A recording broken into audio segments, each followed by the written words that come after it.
के Menon in the lead, Srijit Mukherjee director हैं और सेट इन बंगाल।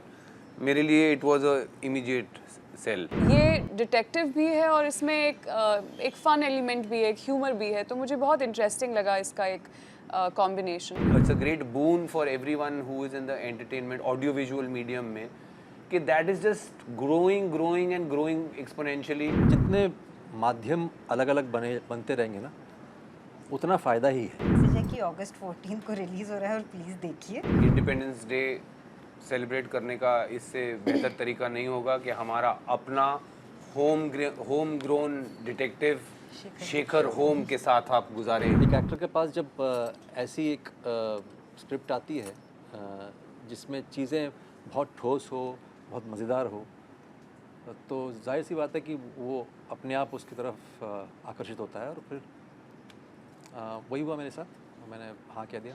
जॉनर अलग था, तो डिटेक्टिव सीरीज़ है, वो मैंने पहले कभी किया नहीं है। के सीरीज से जुड़े हुए थे और इनके साथ काम करने का मन था, तो वो दूसरा रीज़न था। श्रीजीत मुखर्जी जो हमारे डायरेक्टर हैं, उनके साथ में एक फ़िल्म करने वाली थी इसके पहले, लेकिन वो हो नहीं पाया, कुछ डेट्स की प्रॉब्लम हो गई थी, तो मैंने सोचा चलो ये अच्छा मौका है कि उनके साथ भी काम करने का मौका। मेरा रिएक्शन यार, usually I mean the first thing you ask for is बताइए व्हाट इज़ द शो और फिल्म और व्हाटएवर स्क्रिप्ट क्या है। आप ऑफ कोर्स अपने किरदार को देखते हैं कि so I think the one of the first things which I do look for is क्या ये कुछ नया है, क्या मैं ये पहले कर चुकी हूँ। So this was completely new as far as my other works are concern. सो वो एक बहुत ही प्रॉमिसिंग फैक्टर था मेरे लिए। एंड मुझे डिटेक्टिव जॉनरा बहुत पसंद है और ये डिटेक्टिव भी है और इसमें एक फन एलिमेंट भी है, एक ह्यूमर भी है, तो मुझे बहुत इंटरेस्टिंग लगा इसका एक combination. End of course team के साथ जो प्रोड्यूसर्स हैं बीबीसी एंड रोहन के साथ मैं पहले काम कर चुकी थी, तो एक कंफर्ट लेवल था। एंड वी हैड सम जब मुझे नाम मैंने पूछे कि भाई कौन से एक्टर्स हैं, सो एक के बाद एक there were such amazing actors who were a part of this project. तो ये सब चीज़ें मिला के यार आपको ज़्यादा सोचना नहीं पड़ता। You are up for and when you are going from एक दो प्रोजेक्ट के बीच में आपके पास थोड़ा वक्त होता है, कुछ ऐसा इंटरेस्टिंग आता है, तो आपको लगता है कि चलो कर लेते हैं यार, मज़ा आएगा। So it was something as simple as that for me actually. मुझे ऑफर हुई सीरीज़, बताया गया कि detective series inspired from the works of sir Arthur Conan Doyle, K Menon in the lead, Srijit Mukherjee director हैं और सेट इन बंगाल। मेरे लिए it was a immediate sell. I was on board because एक तो कास्टिंग बहुत अच्छी की थी उन्होंने। I think K just is perfect for this role.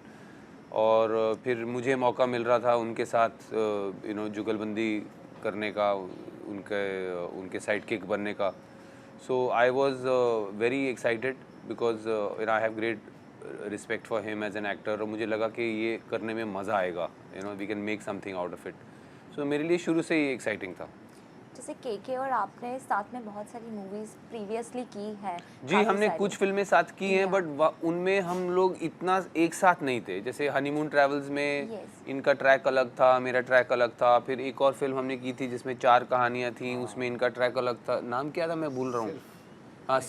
सिर्फ पिक्चर थी, उसमें इनका ट्रैक अलग था, मेरा ट्रैक अलग था। तो छुटपुट एक आधा सीन कभी साथ किया तो किया, बट नॉट लाइक दिस। इसमें हमें पूरा कहते हैं ना 2 बैट्समैन बन के पिच पे जाने का मौका मिला है।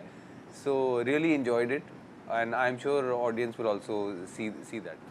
अब वो एक अजीब सा बंदा है जो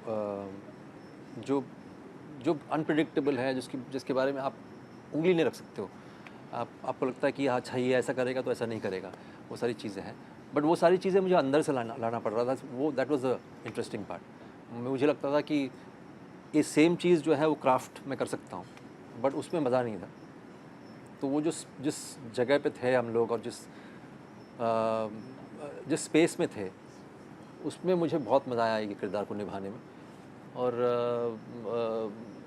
संक्षिप्त में इतना ही कहूँगा, उसके अलावा उसका विश्लेषण करना मतलब वो बहुत लंबा हो जाएगा। भूत प्रेत आत्मा मैं बहुत बहुत डरपोक हूँ और मुझे भूतों से शायद इसलिए डरपोक हूँ क्योंकि मुझे भूतों में विश्वास है, इसलिए हाँ, that's enough for me. Just listening to that track, I'm scared.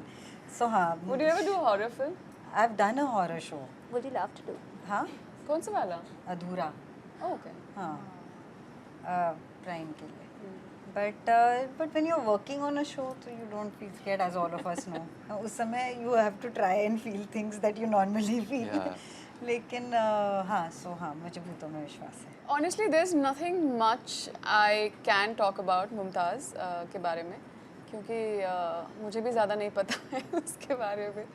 I literally just went on the set, जो मेरे पास था उसके साथ मज़ा किया and and I think obviously क्योंकि ये डिटेक्टिव सीरीज़ है, हम जितना ज़्यादा किरदारों के बारे में रिवील करेंगे उतना आपका इंट्रीग कम होता जाएगा. So all I can say is जो दिख रहा है अभी तक उससे उसका कुछ उसके भी कुछ और एलिमेंट्स हैं जो आपको शो में दिखेंगे. So yeah I hope you look forward to it. बिल्कुल बिल्कुल. मैं I am the foil to KK's character, to Shekhar's character, और ज़्यादातर मैं बस यही कर रहा हूँ, एग्जैस्परेटेड और एग्जैस्परेटेड और दूसरा क्या था, एक एग्जैस्परेटेड और दूसरा ऑड.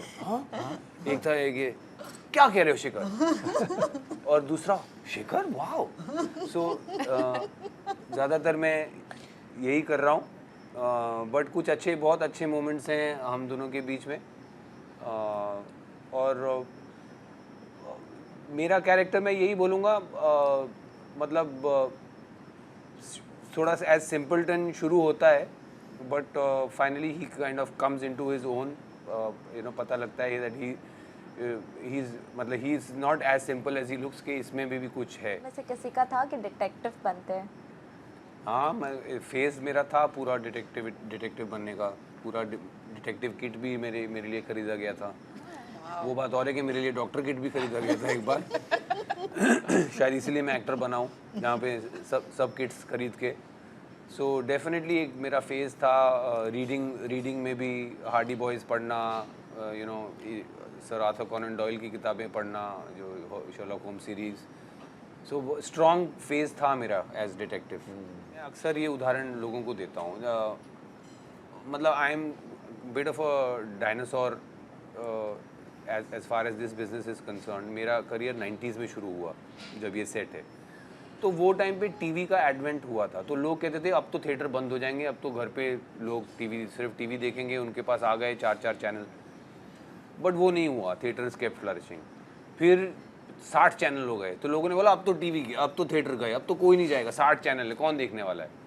तो 200 चैनल हो गए तो भी नहीं कोई गया, थिएटर नहीं गए कहीं पे. फिर इंटरनेट स्ट्रीमिंग प्लेटफॉर्म ने बोला अब तो थिएटर पक्का बंद हो जाएंगे, अब तो पक्का बंद हो जाएंगे, अब तो स्ट्रीमिंग, तो भी थिएटर चल रहे हैं. अब इंटरनेट पे सोशल मीडिया प्लेटफॉर्म्स में वीडियो कंटेंट इतना बनता है, चाहे रील्स हो या और भी कंटेंट हो. So I am saying it's great, it's a great boon for everyone who is in the entertainment audio visual medium में, कि that is just growing and growing exponentially. और मैं तो ये भी मानता हूँ कि video is the new writing. आपका कम्युनिकेशन वीडियो में हो गया है, आपका एंटरटेनमेंट वीडियो हो गया है, आप मतलब it has become like the new written word. हर जगह प्रिवेलेंट है. So this is a great boom for everybody who is associated to the audio visual medium, and basically cinema is audio visual medium. Yes, correct. So I am very optimistic and I think it's a great time to be in the audio visual medium. और इतना ही है, जितने माध्यम अलग अलग बनते रहेंगे ना, उतना फ़ायदा ही है. मतलब अगर आप उसको सही तरीके से इसका इस्तेमाल करोगे तो अच्छा ही होगा. Like I believe television is a wonderful medium. ये अलग बात है हम इसका थोड़ा गलत इस्तेमाल करते हैं. हर माध्यम का अपना अपना फ़ायदा है, और जितने माध्यम बनते जाएंगे, क्योंकि तादाद हमारे देश में जनसंख्या बहुत है, और एक्टर्स और क्रिएटिव लोगों की भी जनसंख्या बहुत है.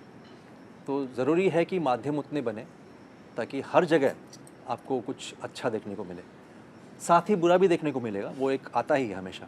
तो हम इंसान हैं, हम ऐसे करते रहते हैं, लेकिन मेरा मानना है कि जितना हो उसका अगर सदुपयोग करोगे तो अच्छा ही होगा। मैसेज है कि अगस्त 14 को रिलीज़ हो रहा है और प्लीज़ देखिए। हाँ यार, मैसेज बहुत सिंपल है, बस बन चुका है और it's gonna be out soon. तो I am sure there are lot of fans for detective stuff, so go and have party watching the show. Independence day celebrate करने का इससे बेहतर तरीका नहीं होगा कि हमारा अपना home grown detective Shekhar home के साथ आप गुजारें ये independence day. After Bigg Boss आ गया अभी तक ऐसा रोक रही थी अपने आप आफ्टर बिग बॉस लोगों के लिए ना बहुत सारी अपॉर्चुनिटी यू गेट, तो आपको बहुत सारी अपॉर्चुनिटी, हाउ अभी कैसी अपॉर्चुनिटीज आपको आ रही है? टू बी ऑनेस्ट, हालांकि मेरे को 2 दिन ही हुए हैं बिग बॉस हाउस से निकले, तो अभी तक अपॉर्चुनिटीज़ तो इतनी मैंने नहीं देख रहा हूँ, बट खुशखबरी डेफिनेटली देख रहा हूँ। वो ये है कि शेखर होम जो कि रिलीज़ हो रहा है 14 अगस्त को, ये इटसेल्फ मेरे लिए बहुत अच्छी खबर है कि जो जब मैं अंदर गया था तो मेरे कोई भी प्रोजेक्ट्स लाइंड अप नहीं थे रिलीज़ के लिए, सो बाहर आते ही ये पाना कि Shekhar home is up for release itself is a great news for me. So I am very excited कि ऑडियंस ये देखेगी।